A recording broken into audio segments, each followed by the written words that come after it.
Quero lhe pedir que você assista o vídeo todo, não assista só uma parte. Esse é um pouco mais longo, de 12 minutos. Assista o vídeo todo, compartilhe, se inscreva, curta o canal e faça seu comentário como você desejar, tá bom? Bom dia a todos, saudamos a todos em nome de Jesus. Hoje, bom dia.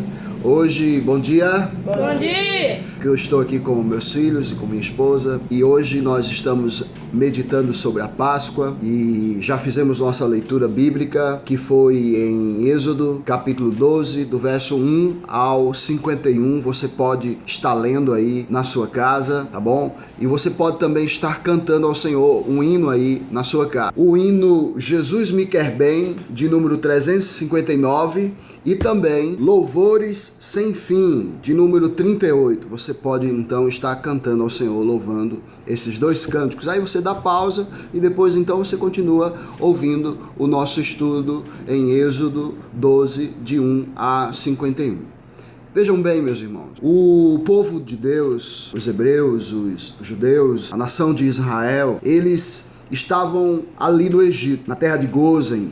Desde a época de José foram habitar lá e já por mais de 400 anos. Só que devido ao crescimento e à prosperidade do povo, os faraós cresceram os olhos e decidiram oprimir o povo. E então escravizaram o povo de Israel e já para 400 anos que aquele povo estava vivendo em cativeiro. Mais de 400 anos. Neste momento, na história de Israel, Deus havia levantado Moisés como o libertador do seu povo. Moisés apontava para a obra de Cristo Jesus, ele era um tipo de Cristo. E Moisés foi a Faraó e disse: deixa aí meu povo.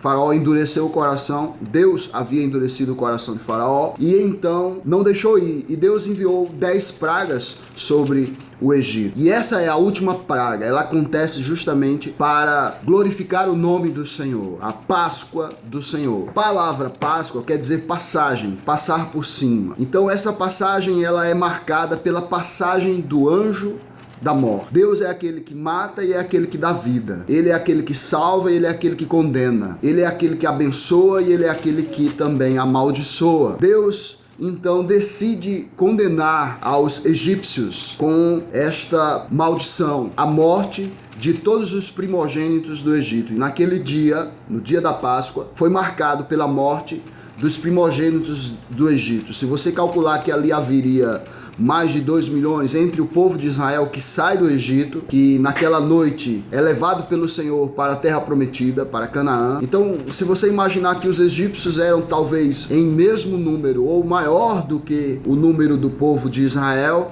então você deve imaginar que em cada casa de mais de 2 milhões de pessoas houve uma morte. Algo terrível, algo apavorante e angustiante. O dia da salvação e da libertação do Senhor é marcado pela morte dos primogênitos, pelo juízo. E o juízo cai sobre aqueles que não fazem uma aliança com o Senhor. E esta aliança ela é simbolizada no sangue do Cordeiro, pois Deus havia ordenado para o povo de Israel que eles deveriam oferecer ou matar um cordeiro de 1 ano sem defeito. Você vê isso no verso 5 do capítulo 12. Um cordeiro sem defeito deveria ser sacrificado ao Senhor, um cordeiro de 1 ano. Este cordeiro simbolizava Cristo, que seria posteriormente imolado pela humanidade. Ele seria sacrificado como um cordeiro que foi oferecido para a redenção da igreja, do povo de Deus, dos eleitos. E eles deveriam pegar o sangue deste cordeiro e passar nas vergas e nos umbrais das portas, para que quando o anjo da morte viesse, ele ali observasse que havia o sangue, e observando que havia o sangue, ele passaria por cima da casa, ele não entraria naquela casa, mas a casa que não tivesse em aliança com ele, então ele entraria e ali mataria o primogênito. Então o juízo de Deus, a condenação do Senhor, cai sobre os que não estão debaixo do sangue do Cordeiro.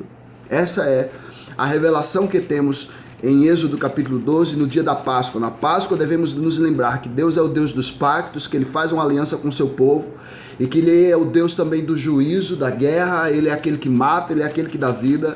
Ele é aquele que condena, ele é aquele que salva, e ele condenou os egípcios, condenou todos os que não estavam em aliança com ele. Naquela casa onde o cordeiro era imolado, todos os que estavam ali deveriam comer o cordeiro todo, assado, na brasa, não cozinhado, não cru, mas assado, como o Senhor ordenara, seguir as ordenanças do Senhor, o povo da obediência. Estes que seguem a ordenança do Senhor são aqueles que estão em aliança com o Senhor, fazem o que Deus mandou. A circuncisão Deus ordenou que deveria ser feita sobre todos os que quisessem também participar deste momento, mas que não eram judeus, não eram israelitas, e poderiam participar se circuncidassem. Então outras famílias também poderiam estar fazendo parte desta aliança, e a união, a comunhão com todos os povos ali já estava sendo anunciada, já estava sendo prevista. A Páscoa nos lembra então que a igreja é a igreja de todos os povos, nos quais aqueles que estão nela estão em uma aliança com um Deus vivo e verdadeiro, e isso nos mostra então que só podem participar da Santa Ceia do Senhor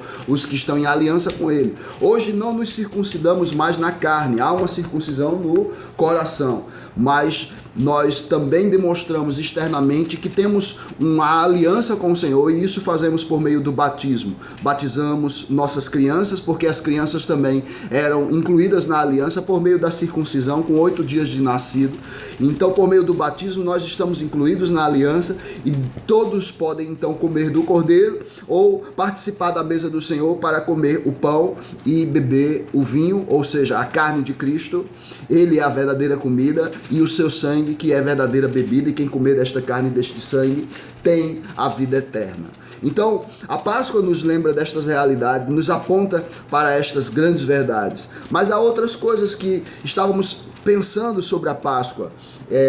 A Deusira citou aqui ainda agora o que foi mesmo? Que Deus disse para eles ficarem até de manhã, só sair de casa de manhã, mas no entanto o faraó mandou eles embora naquela mesma noite. Então, Deus havia dito para o povo de Israel que eles tinham que preparar os pães asmos, sem fermento. Pão asmo sem fermento simboliza a vida de santidade que Deus requer de nós, e a vida de integridade, a conduta irrepreensível, e que eles deveriam também preparar ervas amargas e comer com ervas amargas para simbolizar o tempo de vergonha, o tempo de escravidão, o tempo passado sem Deus no mundo. Então eles comeriam aquelas ervas amargas, de cajado na mão e pronto para sair, porque eles deveriam lembrar que eram forasteiros naquela terra, que a terra não era a terra deles, que eles tinham uma terra prometida pelo Senhor, que foi dada a Abraão. Então eles tinham que se lembrar disso. Então eles tinham que comer essas coisas e estar pronto. E eles deveriam sair pela manhã.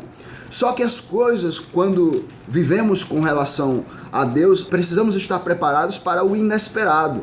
E o inesperado aconteceu, pois naquela mesma noite, Faraó mandou chamar a Moisés e ordenou que eles saíssem do Egito. E eles saíram naquela mesma noite, antes do pão estar levedado, da massa estar preparada. Eles tiveram que levar a massa. Saíram mais de 2 milhões de pessoas naquela noite, foram expulsas, foram hostilizadas.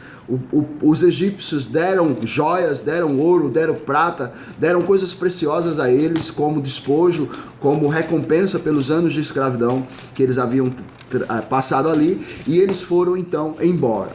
E isso nos mostra, meus irmãos, que nós devemos viver neste mundo como forasteiros que somos, como peregrinos, como um pelicano que está no deserto, ou seja, que não está no seu habitat natural, prontos para sair. Nunca podemos nos acomodar, nos conformar com este século, nunca podemos deixar que o nosso coração se apegue às coisas terrenas, transitórias e passageiras, porque há uma Canaã, um lugar prometido, uma terra nossa, conquistada por Cristo Jesus, um lugar de eternidade, de gozo e de alegria e de salvação. A Páscoa também nos mostra para esta realidade, para a vitória de Cristo sobre o mundo, sobre a morte, sobre Satanás, e para um lugar preparado para aqueles que confiam nele. É maravilhoso podermos pensar sobre a Páscoa, que o Espírito Santo de Deus esteja lhe iluminando, e que não seja o ovinho ou o coelho os símbolos da Páscoa para você, mas a obra de Cristo Jesus, sua morte e sua ressurreição. Que o Senhor Deus nos ilumine e nos abençoe. Vamos orar? Vamos. Obrigado, Senhor, por este momento que o Senhor nos concede. Que a verdadeira Páscoa, Senhor, ela seja marcada em nossas vidas pelo pacto que temos contigo, através do batismo, através, ó Deus, do negar a si mesmo, do tomar a cruz e do te seguir. Abençoa a tua igreja, para que ela esteja em aliança contigo e que nestes dias, Senhor, a obra de Cristo esteja profundamente sendo lembrada e vivida, vivenciada por essa igreja. É em nome do Senhor Jesus, Senhor, que oramos e por tudo te agradecemos. Amém. Amém. Fique em paz, Deus abençoe. Vamos estar aguardando a sua contribuição. Vamos nos inscrever para a gente chegar aí aos 200 inscritos. A gente já está em 114, da última vez que eu observei ontem. Então vamos buscar alcançar 200 inscritos aí. Deus abençoe. Paz.